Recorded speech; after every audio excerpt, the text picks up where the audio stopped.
और चलिए अब खबरों में आगे बढ़ते हैं। उत्तर प्रदेश के अंदर कांवड़ यात्रा पर सुप्रीम कोर्ट ने स्वतः संज्ञान लिया। कोर्ट ने कांवड़ यात्रा पर यूपी सरकार से अब जवाब मांगा है। 16 जुलाई तक यूपी सरकार से जवाब देने को कहा। यूपी में 25 जुलाई से कांवड़ यात्रा शुरू होनी है और ऐसे में ऐसे हालातों में जब कोरोना का खतरा सर पर हो, तीसरी लहर की दस्तक सर पर हो और ऐसे में कांवड़ यात्रा कराना कितना सुरक्षित कितना नहीं, इसको लेकर लगातार बहस चल रही थी और सुप्रीम कोर्ट ने भी दखल दे दिया है। स्वतः संज्ञान लेते हुए यूपी सरकार को अब नोटिस जारी करते हुए कहा है कि 16 जुलाई तक आप जवाब दाखिल करें। 16 जुलाई तक आप जवाब दाखिल करके फिर आगे सुनवाई होगी कि आगे किस तरह से रहेगी, क्योंकि 25 जुलाई से कांवड़ यात्रा शुरू होनी है उत्तर प्रदेश में और उससे पहले सुप्रीम कोर्ट ने स्वतः संज्ञान लेते हुए इस पर जवाब मांगा है यूपी सरकार से। तो कांवड़ यात्रा को लेकर लगातार सवाल उठ रहे थे। दो तस्वीर आप देखिए, एक तरफ कांवड़ यात्रा की वो तस्वीर हम आपको पहले की दिखा रहे हैं। जब कांवड़ यात्रा निकलती है तो कई लोग यहां पर होते हैं, लाखों की संख्या में लोग उत्तर प्रदेश से उत्तराखंड और तमाम गंगा घाटों की तरफ रुख करते हैं। दूसरी तरफ सुप्रीम कोर्ट की तस्वीर है जिसने स्वतः संज्ञान लेते हुए दखल दिया है और 16 जुलाई तक जवाब मांगा है यूपी सरकार से कि आप कांवड़ यात्रा क्यों और कैसे कराना चाहते हैं। तो फिलहाल अब 16 तारीख को जब सुनवाई होगी उसके बाद यह तय होगा कि आगे की तस्वीर और भविष्य किस तरह का रहेगा। फिलहाल सुप्रीम कोर्ट ने योगी सरकार से अब जवाब मांगा है कि कांवड़ यात्रा किस तरह से होगी। तो कांवड़ यात्रा पर केंद्रीय पर्यटन मंत्री जी किशन रेड्डी ने क्या कहा है, आपको सुनवाते हैं। देश की जनता को जान बचाना चाहिए, कोरोना को हराना चाहिए सबसे पहले। इसलिए अमरनाथ यात्रा हो, ये भी हो, इसके कारण से हम उसको कैंसिल करना पड़ा। देश का जनता समझना चाहिए आज कोरोना सीरियसनेस। इसी दृष्टि से आज भारत सरकार एक जिम्मेदारी के साथ ये निर्णय लिया है, क्योंकि आज देश का स्थिति, आर्थिक स्थिति हो, लोगों का जान बचाना हो, हमारा जिम्मेदारी बनता है। इसके लिए हम ये निर्णय लिया है।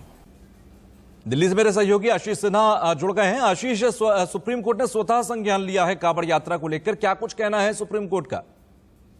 देखिए, सुप्रीम कोर्ट ने मीडिया रिपोर्ट्स पे स्वतः संज्ञान लिया है। सुप्रीम कोर्ट ने कहा कि हमने मीडिया की रिपोर्ट्स में पढ़ा है कि कांवड़ यात्रा को यूपी सरकार ने इजाजत दे दी है। हम यूपी सरकार को नोटिस जारी करते हैं और शुक्रवार तक यूपी सरकार को जवाब देना है।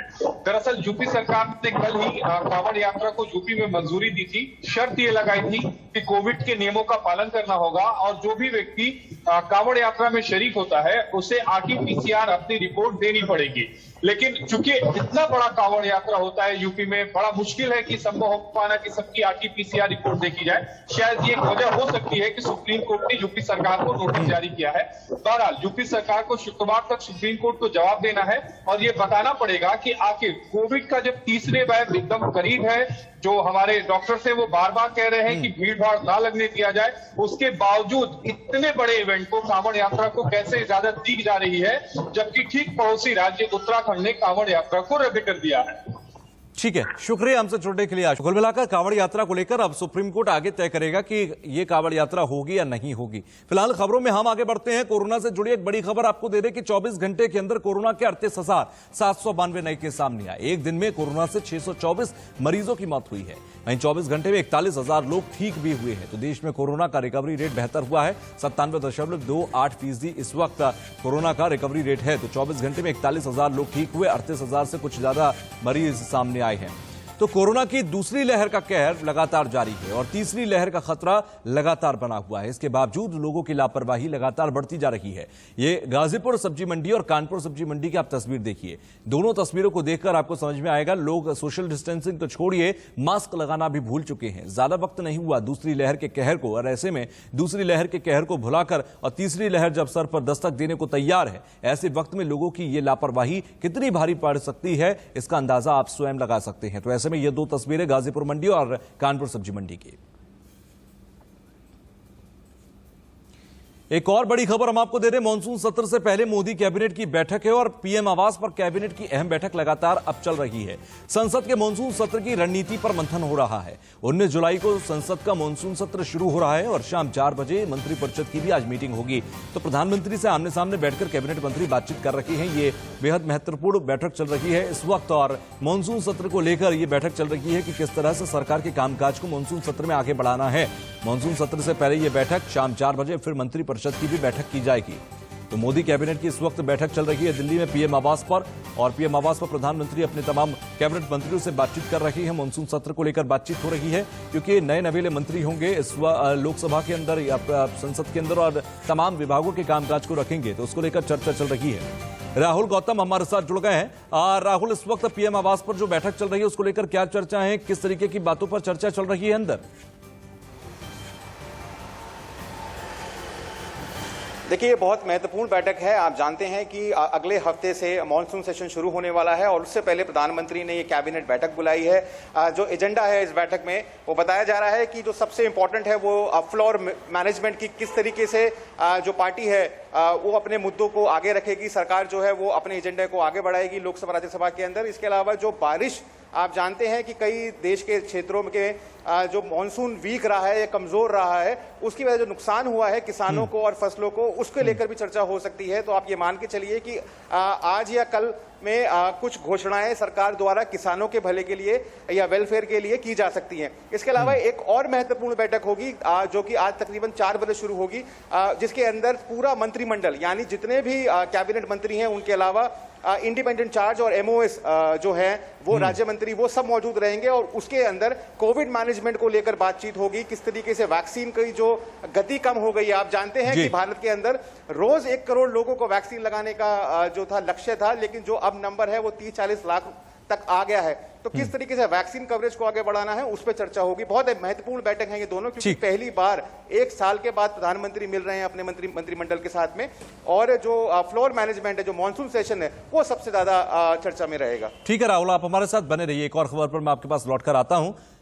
इसी बीच एक और हम आपको कांग्रेस से जुड़ी हुई बड़ी खबर दे दें कि आज शाम 5 बजे कांग्रेस की एक बड़ी बैठक होने जा रही है। सोनिया गांधी ने यह पार्लियामेंट्री स्ट्रेटेजी ग्रुप की बैठक बुलाई है। कांग्रेस बदल सकती है, लोकसभा में पार्टी का नेता कोई और अधीर रंजन की जगह ले सकता है। शशि थरूर, मनीष तिवारी, गौरव गोगोई सबसे आगे ये 3 नामों पर चर्चा चल रही है। तीनों नाम बेहद अहम है और ये नाम जगह ले सकते हैं अधीर रंजन की। लोकसभा के अंदर नेता बदले जा सकते हैं और इन 3 नामों में से किसी एक को आगे बढ़ाकर जिम्मेदारी दी जा सकती है। तो लोकसभा में बदल जाएगा कांग्रेस का नेता शशि थरूर, मनीष तिवारी और गौरव गोगोई। ये 3 नाम सामने आ रहे हैं। इन तीनों में से एक नाम को बनाया जा सकता है। सोनिया गांधी ने आज पार्लियामेंट्री स्ट्रेटेजी ग्रुप की बैठक बुलाई है। तो 3 नाम रेस में आगे हैं, शशि थरूर, मनीष तिवारी और गौरव गोगोई। इन तीनों में से किसी एक को यह जिम्मेदारी दी जा सकती है कि कांग्रेस के मजबूत पक्ष को लोकसभा में आगे रख पाए। तो तीनों का अपना अनुभव है और एक लंबे अनुभव का फायदा कहीं ना कहीं लोकसभा में लिया जा सकता है। अब तक ये जिम्मेदारी अधीर रंजन संभाल रहे थे, लेकिन उनको अब हटाया जा सकता है।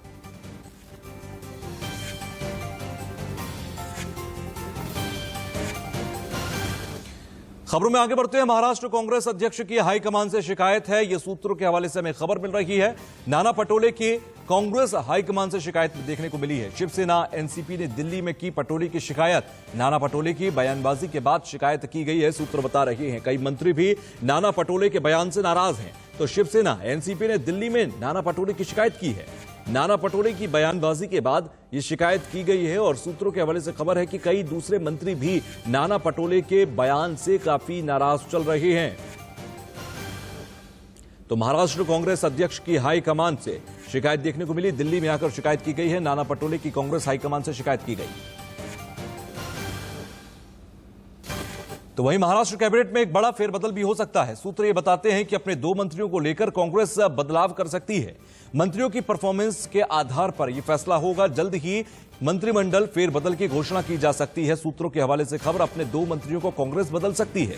कांग्रेस इस वक्त एक बड़े फेरबदल और एक मंथन के दौर से गुजर रही है। मंत्रियों की परफॉर्मेंस के आधार पर अपने मंत्रियों को बदल सकती है। तो महाराष्ट्र कांग्रेस अध्यक्ष नाना पटोले का कैबिनेट विस्तार को लेकर क्या कहना है, यह हम आपको सुनवाते हैं। आने वाले दिनों में जल्द ही कैबिनेट रिशफल होगा और 2 कांग्रेस के मंत्रियों को रिप्लेसमेंट करने की ऐसी खबरें छपी हैं। आप प्रदेश अध्यक्ष हैं, आप इस पर क्लियरिटी करें। अभी हाईकमांड से मुझे कोई उस तरह का मैसेज नहीं आया है और ये जो डिसीजन लेंगे वो हाईकमांड ही लेंगे, इसलिए मैं कोई वक्तव्य नहीं करूँ। चलिए अब बढ़ते हैं आगे। दुनिया भर के खिलाड़ी ओलंपिक की तैयारी कर रहे हैं, लेकिन पंजाब के कबड्डी खिलाड़ी हरमनजीत आज गुर्बत में जीने को मजबूर है। रूपनगर के श्री आनंदपुर साहिब में रहने वाले हरमनजीत देश विदेश में नाम रोशन कर चुके हैं, लेकिन आज 2 वक्त की रोटी के लिए दर दर भटक रहे हैं।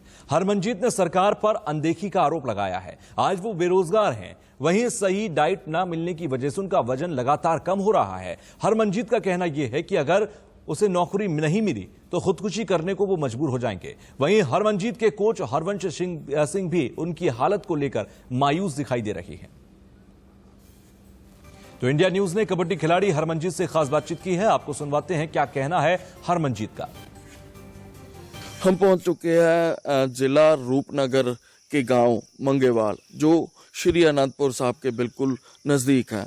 यहाँ का एक नौजवान जो राष्ट्रीय स्तर पर प्रो कबड्डी लीग भी खेल चुका है, बहुत सारे बेशकीमती मेडल उसने जीते हैं और इसके अलावा सर्टिफिकेट्स इतने उसके पास हैं कि देखने पर ही लगता है कि सरकार की ओर से उसको कोई बढ़िया रैंक पर अच्छी नौकरी मिलनी चाहिए। लेकिन आज वो खुद अपनी जुबानी जो अपनी दास्तां सुनाएगा तो हर किसी की सुनने वाले की रूह कांप उठेगी। हम आपका तारुफ करवाएंगे गांव मंगेवाल के निवासी उस नौजवान से जिसका नाम है हरमनजीत। आपको बता दें कि पंजाब में सिर्फ 3 ऐसे खिलाड़ी हुए हैं जो नेशनल लेवल पर ऐसी गेम कर चुके हैं और बड़े बड़े मेडल जीत चुके हैं। स्वागत आपका इंडिया न्यूज़ पे। नमस्ते सर। बहुत सारे बेशकीमती मेडल भी आपने जीते हैं, लेकिन हम ये जानना चाहते हैं कि सरकार ने अब तक आपको क्यों नहीं पूछा। आपके घर की जब हमने कंडीशन देखी तो घर की बहुत बुरी दशा है। मतलब आप हमारे दर्शकों को भी बताएं कि सरकार की अनदेखी मतलब आपके घर में आज क्या पोजीशन है। सर जब मतलब कि पहले मैं खेलता था ना, तब होता था कि हाँ दूसरों प्लेयरों को देखता था कि हाँ कि उनको मतलब जब प्रो कबड्डी खेलते थे ना, वो मेडल लाते थे, मतलब नेशनल खेलते 2-3 तो उनको मतलब नौकरी मिल जाती थी। फिर मैं भी यही सोचता था कि चलो मैं भी कभी ना कभी खेलूँगा तो मेरे को भी नौकरी मिल जाएगी है ना। तो चलो फिर वहाँ नहीं कुछ है ना किया, फिर मैं प्रो कबड्डी भी खेल के आया। भाई पंजाब सरकार को तो ये भी देखना चाहिए ना कि मतलब कि हमारे पंजाब में सिर्फ वो 3 ही प्लेयर है ना जो खेल रहे हैं प्रो कबड्डी, तो उसमें से हमारे को भी कोई अच्छी सी जॉब दी जाए ताकि हम अपना भविष्य आगे बढ़ा पाए जैसे इंडिया। आप देख सकते हैं कि भावुक होकर हरमनजीत अपनी दास्तां सुना रहा। आपको बता दें कि ये खुद कबड्डी का नेशनल लेवल का खिलाड़ी है। तो हरमनजीत के पिता ने भी सरकार से गुहार लगाई है कि उनके बेटे और परिवार की सुध ली जाए ताकि उनके हालात सुधर सकें। करवाने लाए हैं उस खिलाड़ी हरमन के पिताजी से, जो खुद कोच के तौर पर उसको ट्रेन करते आए हैं, जिनका सपना था कि वो एक अच्छा खिलाड़ी बनकर देश का नाम रोशन करे। आपके बच्चे ने राष्ट्रीय स्तर पर गेम खेली है, उसने देश का नाम रोशन किया। आज उसकी ये दशा है, आपको कैसा लगता है देखकर? उस बहुत दुख होता है। इतनी मेहनत करके जब बच्चे बेले घूमते हैं तो बहुत दुख लगता है इसका। मतलब आज परिवार आपके दोनों बेटे और आप भी बेरोजगार हो, आप फिर भी इन गांव के बच्चों को मुफ्त में आप ट्रेनिंग देते हो। मतलब आपका लक्ष्य क्या है लाइफ में? हमारा लक्ष्य है पंजाब की जो है, पहले 5 दरिया चलते थे पंजाब में, जो 6वां दरिया नशे का चल रहा है। मेरे तो यही सपना है बच्चों को जितना भी नशे से बचाया जाए पंजाब के, और जो भी बच्चे गैंगस्टर आजकल गैंगस्टर की ओर ज़्यादा भाग रहे हैं, उनको जितना हम बचा सकते हैं बचाइए। जी बिल्कुल, आप देख सकते हैं इनकी सोच। ये पंजाब के बच्चों को भी नशे के इस दरिया से, नशे की इस दलदल से दूर रखना चाहते हैं और सरकारों को भी ध्यान देना चाहिए जो पंजाब के बाकी अन्य बच्चों के बारे में सोचता हो, उनके बच्चे के बारे में सरकार को जरूर सोचना चाहिए। कैमरामैन परमिंदर सिद्धू के साथ अरुणा हुजा, इंडिया न्यूज़, चंडीगढ़।